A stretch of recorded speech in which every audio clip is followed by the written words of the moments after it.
Assalamualaikum warahmatullahi wabarakatuh.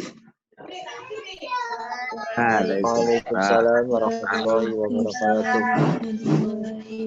Bismillah, alhamdulillah, salatu wassalamu ala rasulillah, amma ba'da.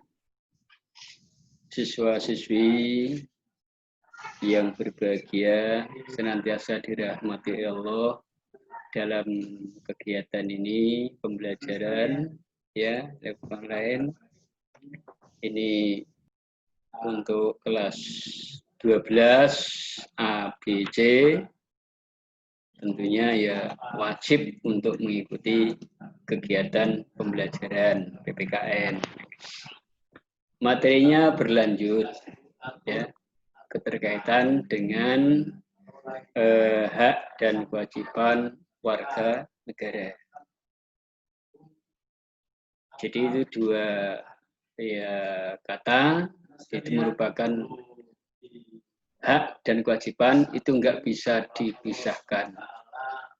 Di mana ada hak, di situ ada kewajiban. Ya. Dalam melaksanakan hak dan kewajiban itu secara seimbang. Secara seimbang. Tidak berat sebelah. Jadi kewajibannya sudah dilaksanakan, dia bisa meminta haknya. Jangan kebalik, ya, meminta haknya, tapi kewajibannya tidak dilaksanakan. Nah,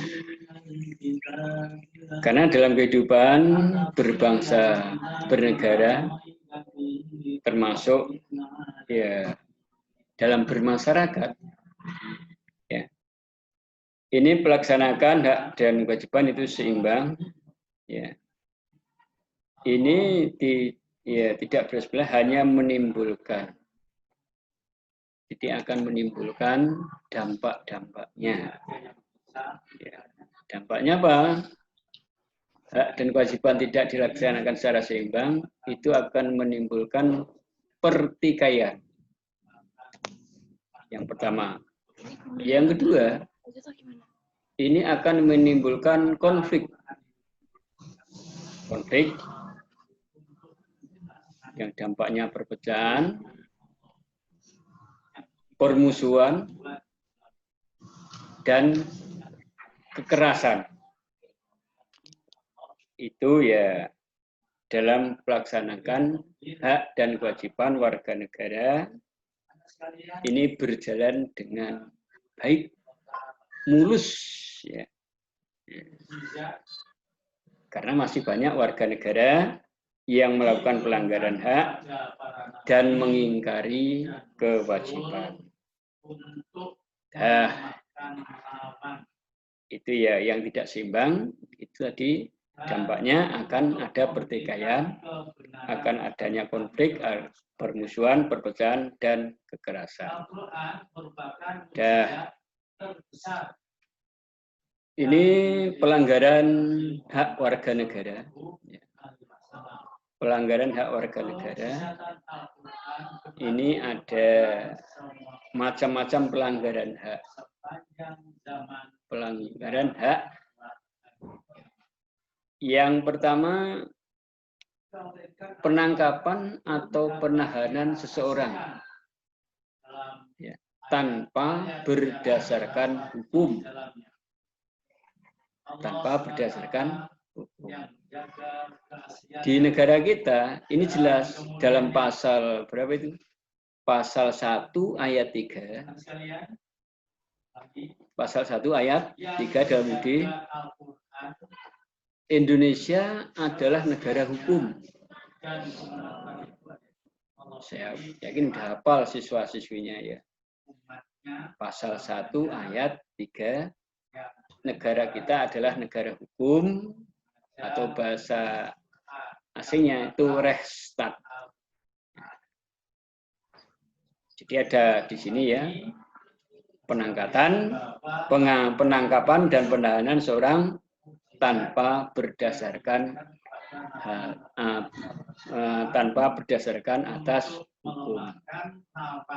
Berarti bahasanya penangkapan yang salah, penangkapan yang keliru, karena tidak ada dasar hukumnya. Yang kedua, pembungkaman, dibungkam kebebasan pers. Pers kaitannya dengan informasi berita secara tertulis. Ya. Dengan cara pencabutan siup. Apa itu siup? Siup P-nya itu double yang terakhir. SIUPP. Surat izin usaha penerbitan pers.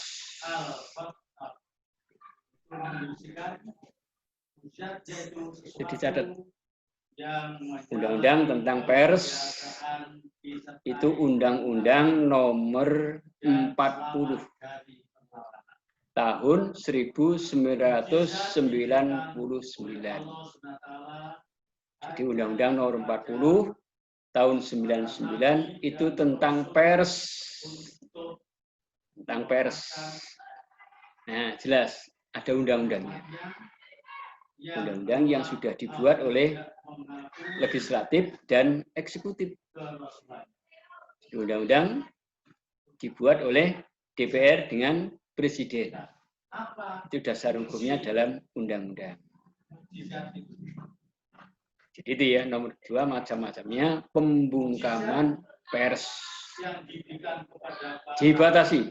Enggak boleh mengeluarkan ini, enggak boleh mengeluarkan itu. Sekarang ya informasi itu sekarang ya sudah keluar.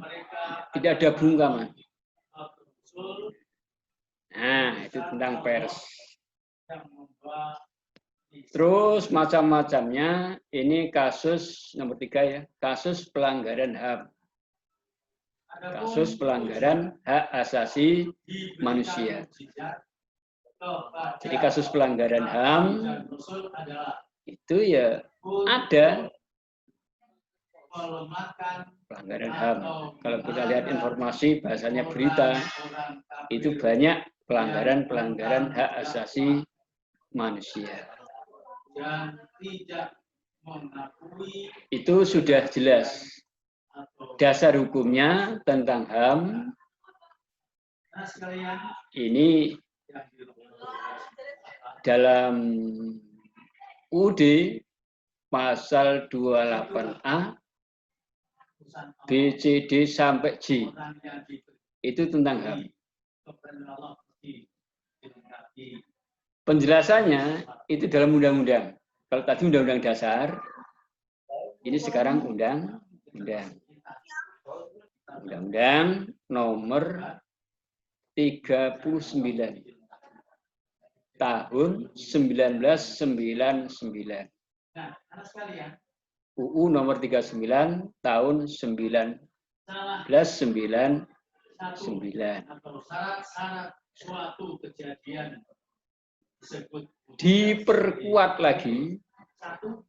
Diperkuat lagi pelanggaran HAM di negara kita ini ada pengadilan. Pengadilan apa? Pengadilan HAM. Pengadilan HAM itu dicatat undang-undang. Undang-Undang nomor 26 tahun 2000. Jadi Undang-Undang nomor 26 tahun 2000 itu tentang pengadilan hak asasi manusia. Yang ketiga, kasus pelanggaran masalah hak asasi manusia.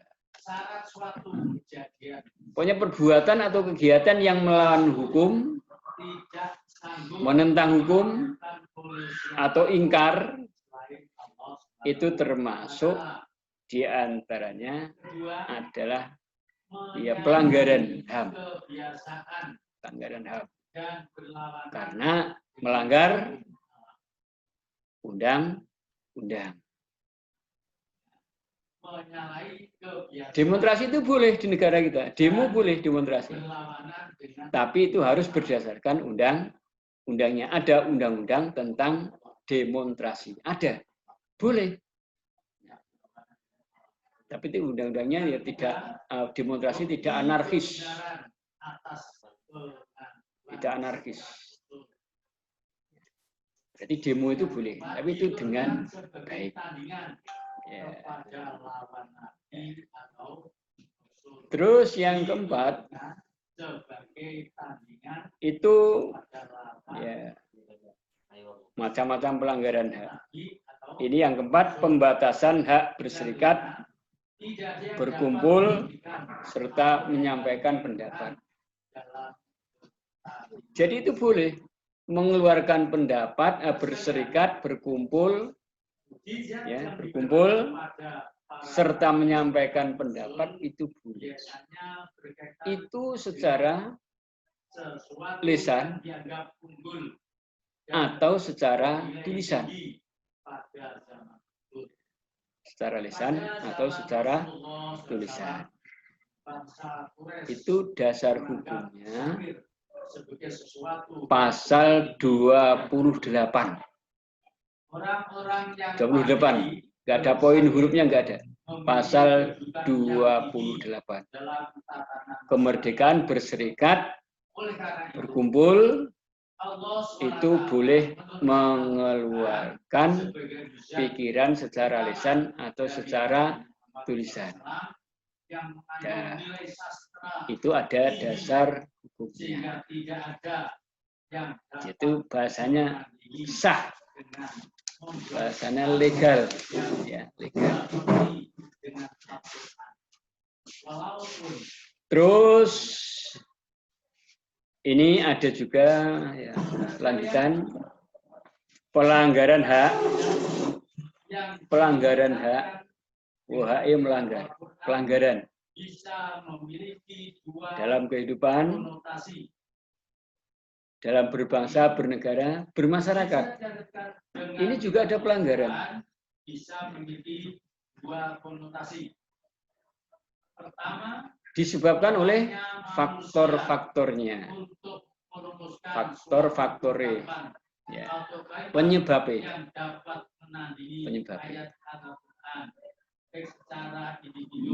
Jadi ada segala sesuatu itu ada penyebabnya. Ini adalah kitab Al-Quran likulli syai'in sababah. Segala sesuatu itu ada sebabnya. Sababah.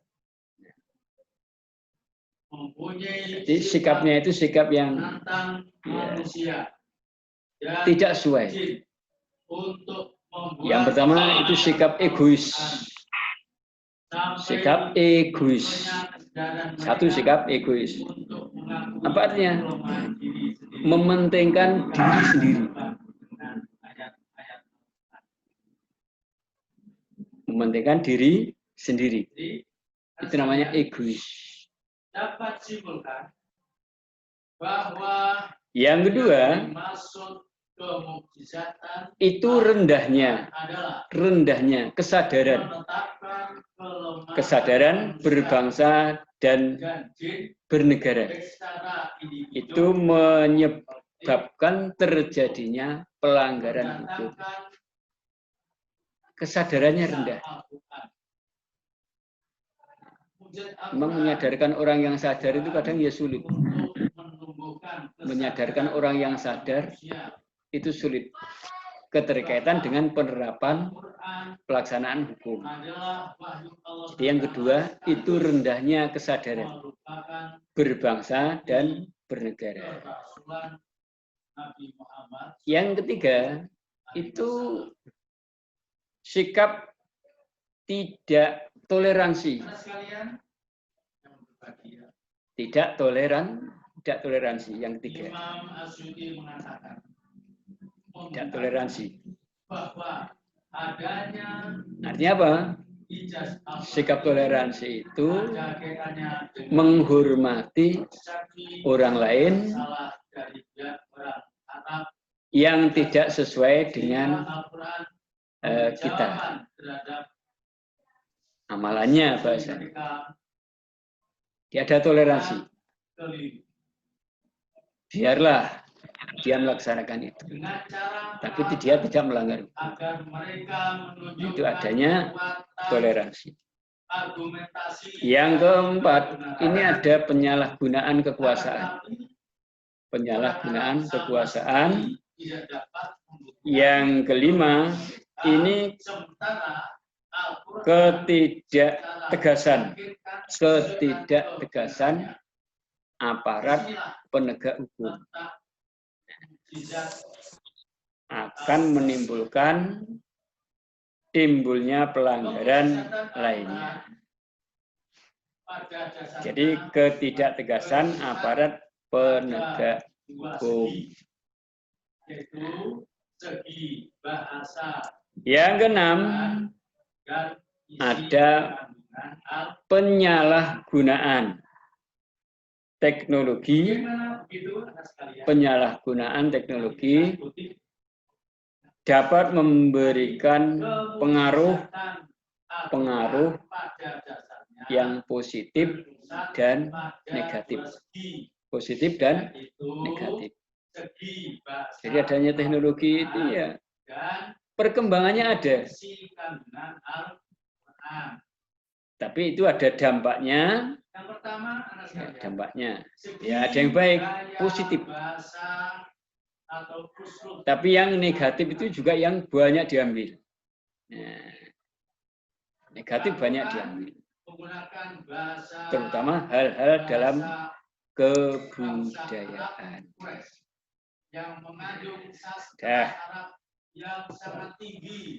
Terus yang berikutnya, contoh kasus pelanggaran. Contohnya kasus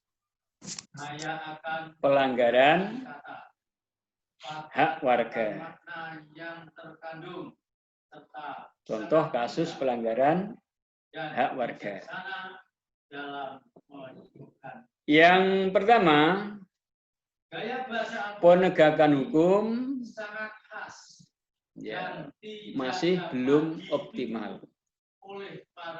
Belum optimal. Misalnya terjadi warga negara itu ada yang bahasanya ditangkap tapi salah tangkap. Salah tangkap. Ya. Yang kedua, eksploitasi. Eksploitasi terhadap anak. Eksploitasi terhadap anak atau penyalahgunaan. Penyalahgunaan atau penarikan keuntungan yang tidak wajar. Misalnya anak-anak itu ya suruh jadikan peminta-minta. Anak-anak diperintah dengan keras. Kamu saya perintah untuk peminta-pinta atau bahasanya pengemis. Pengemis. Itu namanya eksploitasi terhadap anak. Bahasanya itu sudah ya, bahasanya tidak layak lagi. Orang pantas. Yang kedua. Terus yang ketiga, ini saat ini ya tingkat kemiskinan dan angka pengangguran di negara kita ya, masih cukup tinggi. Ya, kemiskinan dan pengangguran itu masih yang cukup tinggi. Negara kita ini negara yang berkembang. Nah, itu yang ditingkatkan adalah menciptakan SDM yang tinggi, sumber daya manusia untuk mengelola SDM, sumber daya alam. Jadi SDM itu tentu akan ya berusaha mengelola sumber daya alam. Di negara kita, sumber daya alamnya ini cukup tinggi. Sumber daya alam itu cukup tinggi. Ya, sebenarnya lebih, ya bahasanya ini kaya. Ya. Mengelola SDA-nya, yang dikelola SDM. Yang keempat, ini ya, semakin merebaknya kasus pelanggaran HAM. Ini karena ya manusia itu makhluk, ya jelas makhluk sosial. Ini juga bisa menimbulkan ya status sosial berbeda-beda. Tapi kadang menimbulkan dampak bisa cemburu sosial. Status sosialnya beda, ya, karena banyak pelanggaran, ini juga akan menimbulkan cemburu sosial. Yang kelima, masih terjadinya tindak kekerasan. Masih terjadinya tindak kekerasan mengatasnamakan agama. Atasnamakan. Tapi itu ya kegiatan agama itu jelas baik. Nah, dalam kitab kita itu kan menyampaikan itu ya wal mau'izatil hasanah. Masalah agama. Mau'izah yang baik. Bahasanya tidak negatif, kekerasan. Dapat dimengerti sekaligus. Yang berikutnya, yang 7, ini angka putus sekolah juga cukup tinggi. Angka putus sekolah cukup tinggi, mengindikasikan belum terlaksanakan secara sepenuhnya setiap warga negara mendapat pendidikan. Dah, itu dalam UUD dicatat ya. Pasal 31 itu tentang pendidikan. Tentang pendidikan. Ya. Terus yang ke-8, pelanggaran hak cipta. Ya. Pelanggaran hak cipta. Pelanggaran hak pelanggaran. Pertama, ya, menggandakan menciptakan buku itu menggandakan punya penerbit yang lain. Nah, itu sudah termasuk pelanggaran. Ya. Itu kaitannya dengan contoh kasus pelanggaran warga. Terus yang berikutnya, lanjut, pengingkaran kewajiban warga negara. Ya. Pengingkaran kewajiban warga negara. Jadi warga negara punya kewajiban, satu, ya, wajib mematuhi hukum dan pemerintahan. Yang kedua, wajib ikut serta dalam upaya pembelaan negara. Yang ketiga, wajib menghormati hak asasi manusia. Yang keempat, wajib tunduk kepada pembatasan yang ditetapkan dengan undang-undang. Yang kelima, wajib ikut serta dalam usaha pertahanan keamanan negara.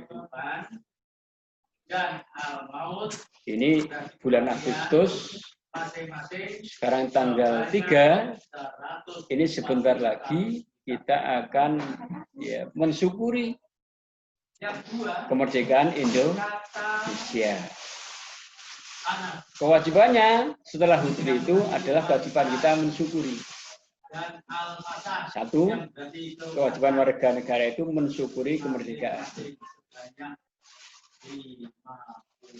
Habis. Yang kedua, ini mempertahankan kemerdekaan. Yang ketiga, itu mengisi kemerdekaan sesuai dengan profesi kita masing-masing. Ya, saya kira itu.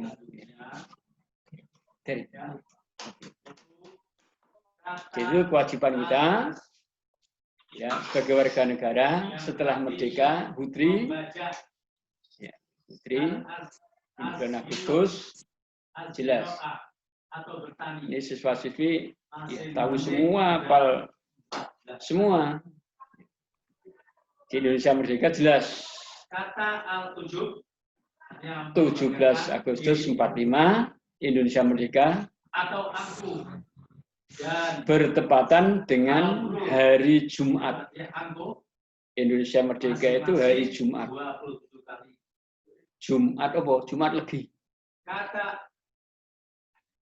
Jadi Indonesia merdeka itu hijriahnya hari Jumat tanggal 9 Ramadan. Dan 9 Ramadan 1300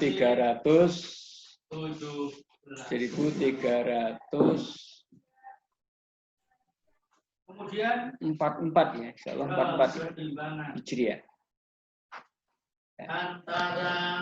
Dah, itu kewajiban kita. Terus yang selanjutnya yang menunjuk ini pentingnya kewajiban warga negara. Pentingnya kewajiban yang harus dijalankan warga negara. Ini ada 5. Yang pertama, kewajiban mutlak. Kewajiban mutlak yang dilaksanakan oleh diri sendiri. Yang kedua, kewajiban publik. Kewajiban publik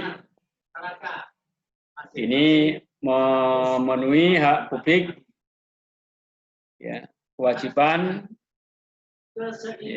warga negara dalam perjanjian nasional. Yang ketiga, kewajiban positif. Positif berarti harus dilaksanakan, dan juga ada kewajiban yang negatif, artinya harus ditinggalkan. Wajib ditinggalkan. Larangan-larangan itu kewajiban yang negatif. Yang keempat, ada kewajiban universal atau umum, yaitu kewajiban yang ditujukan kepada semua warga negara. Jadi kewajiban universal itu menyeluruh dari warga negara. Universal, keseluruhan. keseluruhan.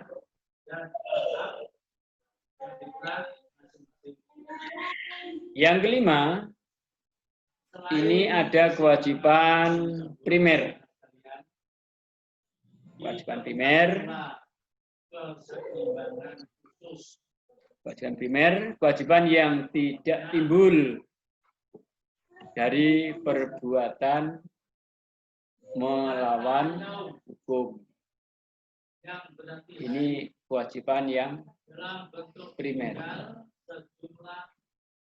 Pokok. Melawan apa, Pak? Yang pokok kewajiban primer adalah kewajiban yang tidak timbul dari perbuatan melawan hukum. Hukum. Nah, melawan hukum.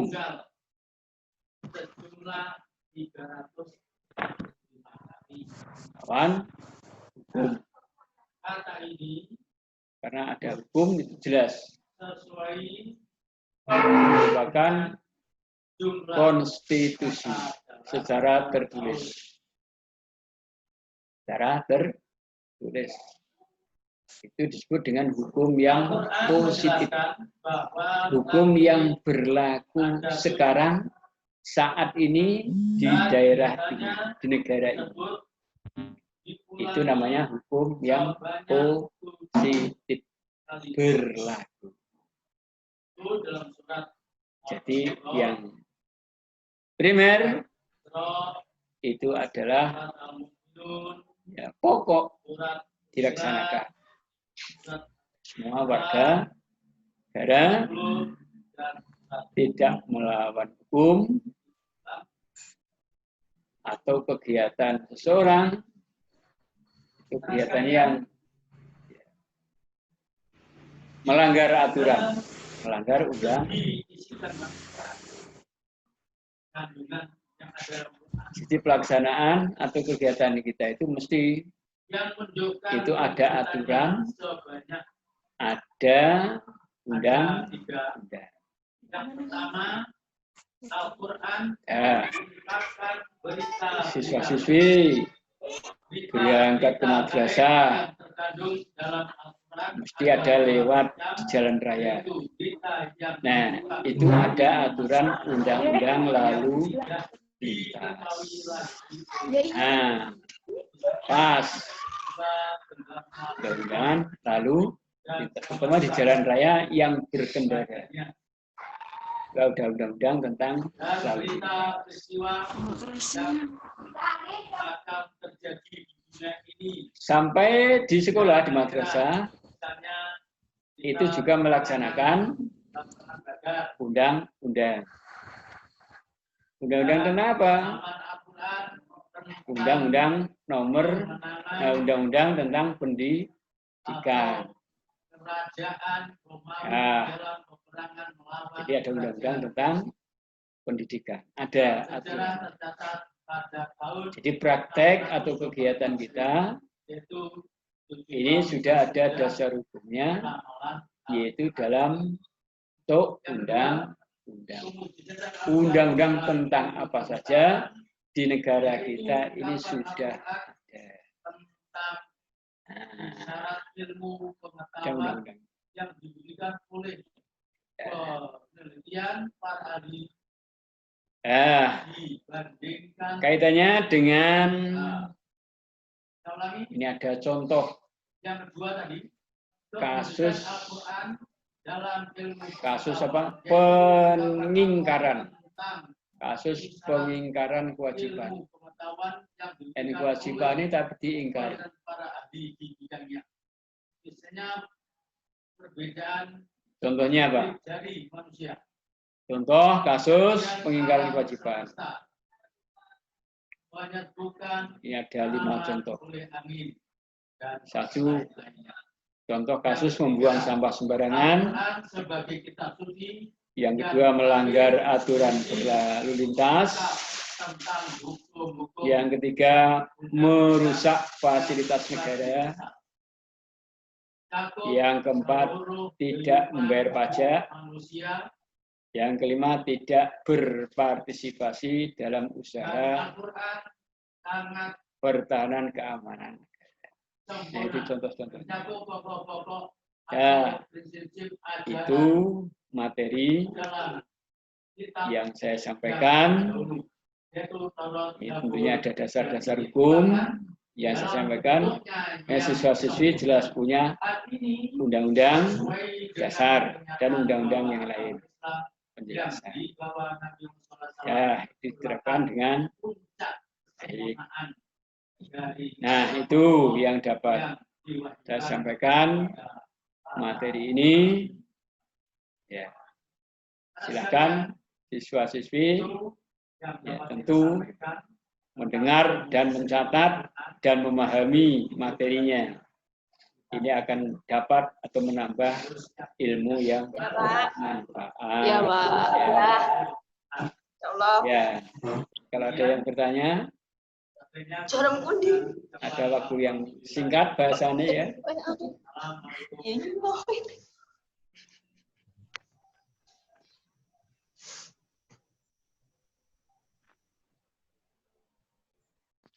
Ya, kalau nggak ada berarti alhamdulillah ini paham semua. Ya, paham. Insya Allah, Pak Mas. Sekian saya akhiri. Alhamdulillahirobbilalamin. Wallahul muwaffiq ila aqwamit thoriq. Wassalamualaikum warahmatullahi wabarakatuh. Baik.